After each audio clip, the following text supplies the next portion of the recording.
Hey, Kentucky, this is Mary Jo Perino. Tonight, the state Senate comes up with its version of a budget. Rand Paul makes a reference to non-people on the Senate floor. And could Immanuel Quickley opt for a junior season? All that and more is next on Hey, Kentucky.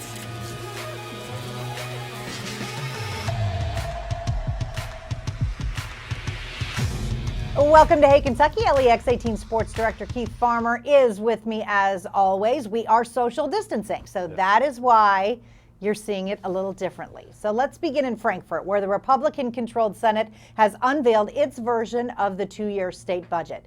Just as the Kentucky House did last month, this budget scales back some of the programs proposed by Democratic Governor Andy Beshear. It eliminates Beshear's promise of a guaranteed $2,000 pay raise for teachers. It also puts $1.1 billion in funding for their pension systems in limbo unless structural changes are made to reduce benefits for new hires. Education leaders expressed frustration over the budget in a time when our General Assembly is one of the few in the country continuing to meet amid the coronavirus outbreak while the general public is kept out. We don't need to be making these decisions when the voice of educators, the voice of the public, the voice of the citizens of Kentucky aren't there to make sure that it's in the room and that your concerns are being expressed. While the budget includes $250,000 for the agency in charge of Kentucky's coronavirus response hotline, Democrats say it currently costs twice that amount every month. But Republicans say the state is facing a dramatic drop in revenue. House and Senate leaders have said they hope to pass a final version of the budget sometime next week. And Keith, I do want to say that if there's one thing that I have learned during this, it's the teachers need about a $2 million raise, because I've had to be at home with my kids every day. And I know a lot of people that are. But listen, it is important that we get this budget passed. Yes. I do understand there's going to be a difference in revenue. And for sure, and this was one of the things teachers vehemently worked to get Andy Beshear into office, because he was going to take care of them. But now, all of a sudden, we're faced with this and the coronavirus, and that's obviously going to make some changes. I think everybody's going to have to make some concessions, but let's hope that this can still lead to some talks down the road toward making some of that happen. And there should still be a way for teachers and educators to get their voices heard. They should allow them to call in, conference in, whatever the case may be, just because they can't physically be at the Capitol. Or why not have one representative going there to speak on behalf of the, what was it, 119 group that they had? 120. 120 counties. That's right. There you go. That's right. All right, the leader of Kentucky's largest city is addressing questions about the impact of the virus. Louisville Mayor Greg Fischer remains in self-quarantine until March 31st after he attended an event where 2 people ended up testing positive. Fischer has tested negative, but his wife does have the virus, although both are doing fine. The mayor was asked whether he would ever consider a lockdown like the one currently in effect in San Francisco, under consideration in New York. Fischer didn't rule out the need for such extreme measures, but he hopes the proactive measures already being taken by the state and city can help avoid it. Meanwhile, this week we learned that Louisville police have changed up their approach following the COVID-19 outbreak. LMPD has decided not to respond to calls such as speeding, hit-and-run accidents, reckless driving, and some burglaries, among others. Keith, I hate to be like hit the panic alarm on this, but if you already know the police are not going to be coming to a theft, what's stopping someone from stealing from you? Exactly. And what worries me is, how did this get out? Because this somehow made its way into the hands of a journalist, and then his duty was to share this, and then all of a sudden they had to react to it. I just don't know why that was even made public in the first, how it snuck its way out. You're right. The thing that concerns me is now we see a line crossed, and where is that line going to go next?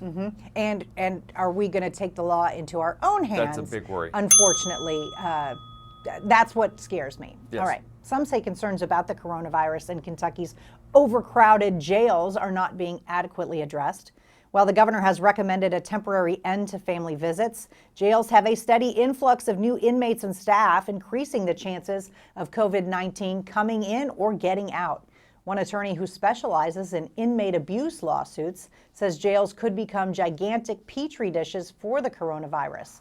And while some inmates are being released as the court system grinds to a halt, Advocates are calling for the release of more, specifically people doing time for nonviolent crimes or missed court dates. Keith, that might have been a measure that should have already taken place due to the overcrowded nature of our prisons. If you missed a court date, maybe you're not in jail. What about testing? I don't know. The thing that I got curious about this, and so I looked it up and obviously went to Italy because I'm thinking, how did they deal with this? And there were some riots. There were some things that happened where they weren't allowing families in.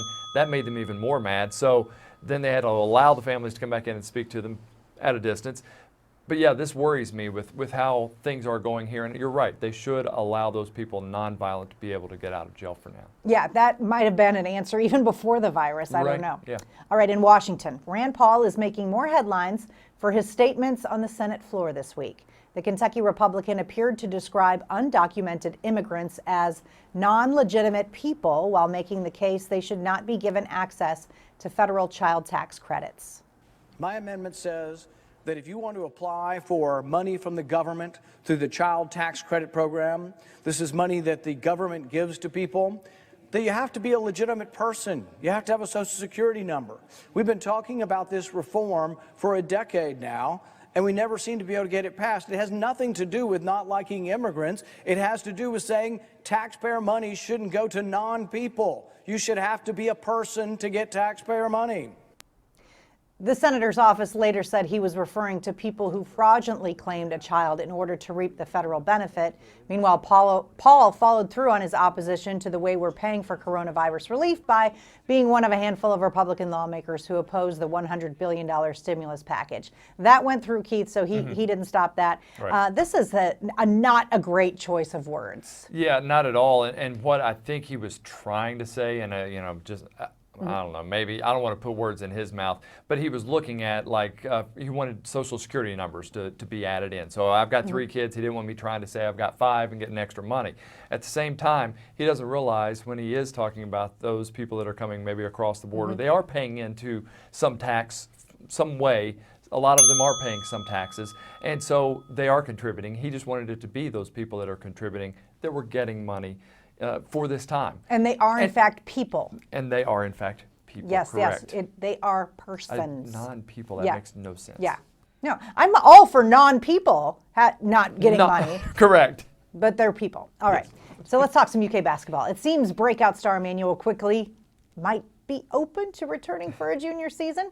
Quickley's mother, Natrice, tells The Athletic that her son would at least consider another stint in Lexington, especially after the way his sophomore campaign ended so abruptly. The news comes as Quickley has been named All-American for the 3rd time this offseason, as The Athletic added them to its 3rd team. Meanwhile, although big man Nate Sestina told Coach Cal he would return for another season if seniors were granted an additional year of eligibility, it is not likely that opportunity will come. The NCAA is apparently unlikely to go that route despite the cancellation of all conference and national tournaments. And Keith, that stinks for them, but I understand it. But Immanuel Quickley, he's the SEC Player of the Year. Yeah, right. What would this team look like if he returned? Well, I mean, they're already having one of the best recruiting classes coming in. This one's going to be a lot of fun to watch. And to have a leader at the guard position that has that veteran leadership would be amazing. And just think of the jump he made from year 1 to year 2. What he could do from year 2 to year 3 would be incredible. And I think right now you got to think about guys like that. Do they make a jump, not knowing if there's even going to be an NBA season, not knowing what is going on there? Why not come back for one more year? Well, and there won't be those individual workouts with teams where they can see you. Where you know for sure where you fall. Yeah.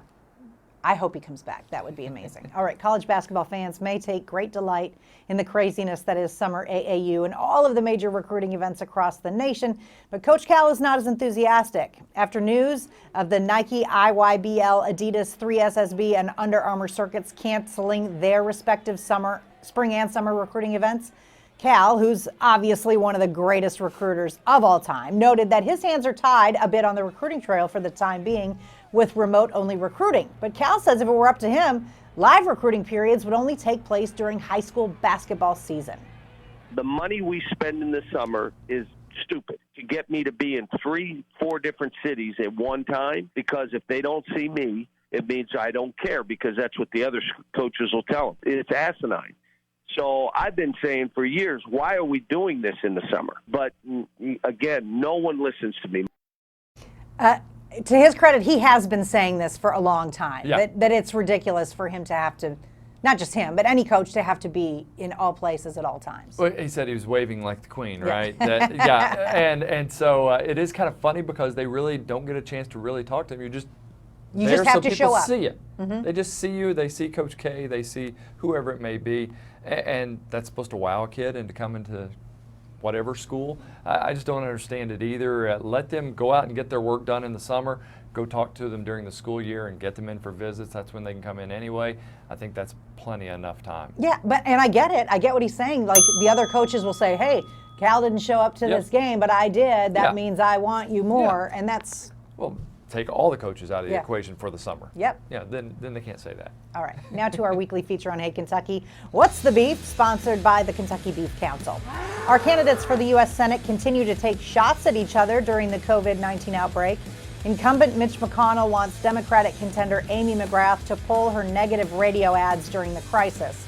Meanwhile, McGrath says the coronavirus relief package was delayed because McConnell was on a, quote, 3-day vacation. And that's tonight's edition of What's the Beef? I have a feeling they're going to be beefing for a while. Up next on Hey Kentucky, we'll talk with a regular political contributor to the show, Daniel DeRochers of the Lexington Herald Leader. But this time, he's the story since he's been in quarantine. Stay with us.